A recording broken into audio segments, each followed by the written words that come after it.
Hi guys, hope you're well. Welcome back to my channel. For any of you that are new, it's great to have you here. Thank you so much for tuning in. If you enjoy it, then please feel free to give me a thumbs up. If you've got any questions, then do pop them in the comments. And if you are back here after previously subscribing or watching one of my videos beforehand, thank you so much for coming back. It means the world. So it's been a crazy start to 2021 already. It's been like the most mental week ever. So I'm really just going to come on and give you guys an update, as I know it's been such a long time since we've really chatted, and I'm still sort of figuring out how to work my way around YouTube. And if you love it, please do feel free to share it with your friends and family, and obviously hit the subscribe button. We're right at the start of the most incredible journey, and I'm really excited to be able to take you all along with me. For those of you that don't know me, I'm an IVF mum and I live on the south coast of the UK. 6 years ago I was diagnosed with unexplained infertility, and I have managed to navigate myself through 2 rounds of IVF, and I'm now a mum to a beautiful little girl who's just turned 3 on New Year's Eve. So we were due to start another round of IVF, a fresh cycle, in a couple of weeks' time, actually towards the end of next week. But unfortunately, I've tested positive for COVID19, and so is my other half. So we're currently at home isolating, and although our isolation will be finished soon, we won't be able to start the treatment as planned this month. We just want to make sure that we're both feeling really fit, healthy and well. So it's a bit of a bummer. I'm not sure how I feel about the whole entire thing. I massively believe in the power of divine timing. And what's meant to be will be. And I truly believe if we were meant to start a round of IVF this month, then we kind of would have. I've been told I can ring in with my day 1 from next month.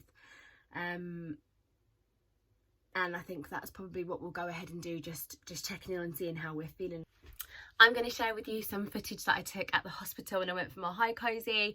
They actually said that I wasn't allowed to do any filming or take pictures in the actual suite that I went into, and in the hospital. Apparently that's policy and quite common actually. So I managed to take some sneaky footage for you all, because I didn't want to disappoint you, and then you'll be able to have a little look at how it went for me and get a bit of an insight into what happens at a hycosy.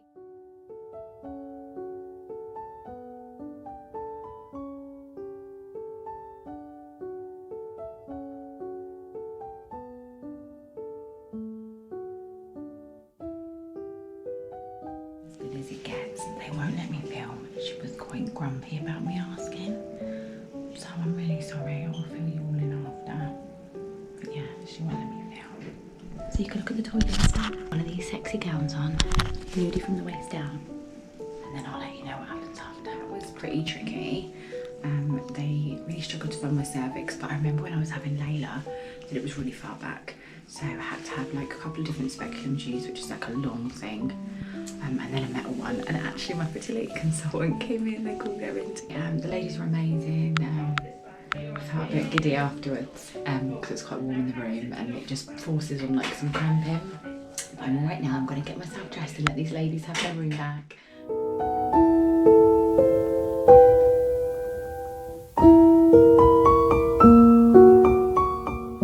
As you probably saw from the video, I weren't allowed to do any proper footage in the hospital at all, which was fine. The ladies were actually really nice when I went back in between, like asking.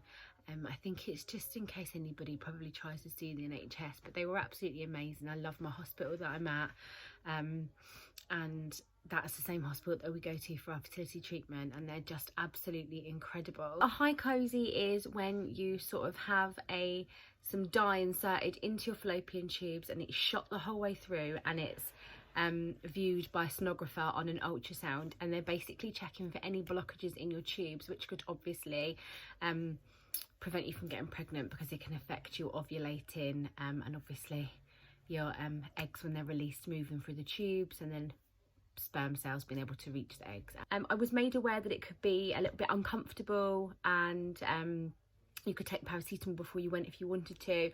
I chose not to, thinking that it would actually be all right, but my cervix, as you probably gathered from the video, is quite far back, so it's quite tricky for them actually to get hold of to get the dye in, but it was absolutely fine. So please don't worry if you're looking at having a hycosy, but I'd highly recommend it if you are struggling with conception and conceiving and to have a baby, then I definitely recommend having your hycosy done. I had some cramping afterwards for a few minutes. The girls were so nice. I said, look, just lay there and chill out, and then I was up, off and on my way, as you saw. So obviously I'm over here with the COVID. Thank God I'm absolutely okay. I feel like I've felt really rough for a couple of days, haven't had a turning point now.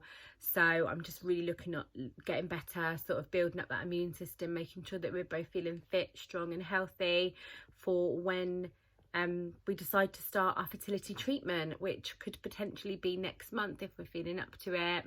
Go through this whole mental process of really panicking before actually committing to having a treatment. And honestly, I do believe that's why Layla's got to 3 and we've not had another round of IVF yet. That's not another baby, because I seem to talk myself out of it.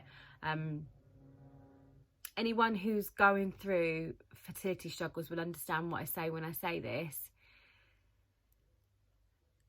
It's really tricky because there's no perfect timing for anything, I don't personally believe. And I think me and Ian spent so many years, he won't mind me saying, waiting for the perfect time for us to start a family. And then when we knew we were ready to have a family, we wanted it all yesterday.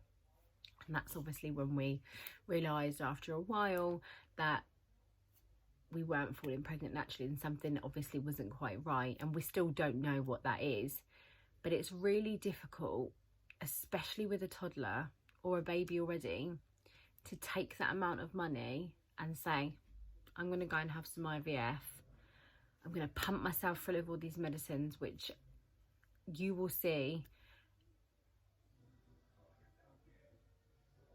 It's really tricky.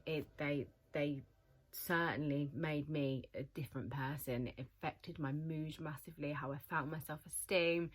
So I think all of those subconsciously, I worry that if I do it, and Layla's going to be like, oh, mum, you're not feeling yourself and you're so out of control. What they do with the IVF, they take your body and put you in a menopausal state.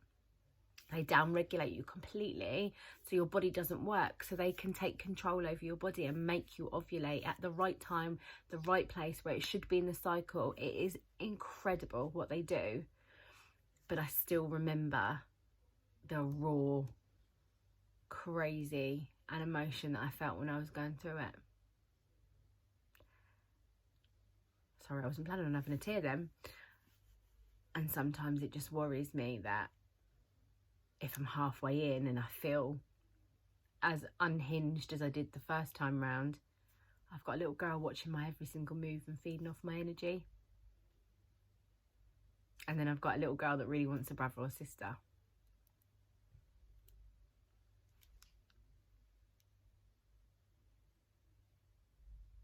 I swear I'm not going to cry on every YouTube video that I do.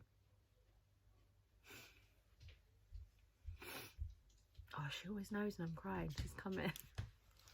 So I've got a little visitor. She's just had a little late nap. Can you say hi? Hi.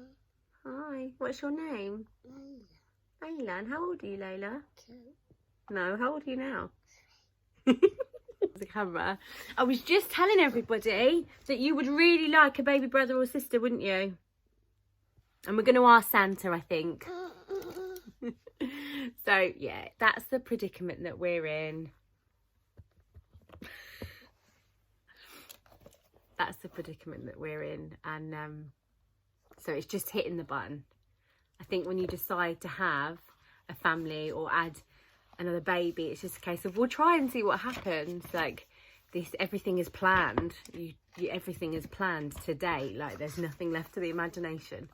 So it's just a lot of pressure. I'm an overthinker. And I'm also really, oh my God, so blessed, because I remember the days when I wished and prayed, hoped and thought I would never get her.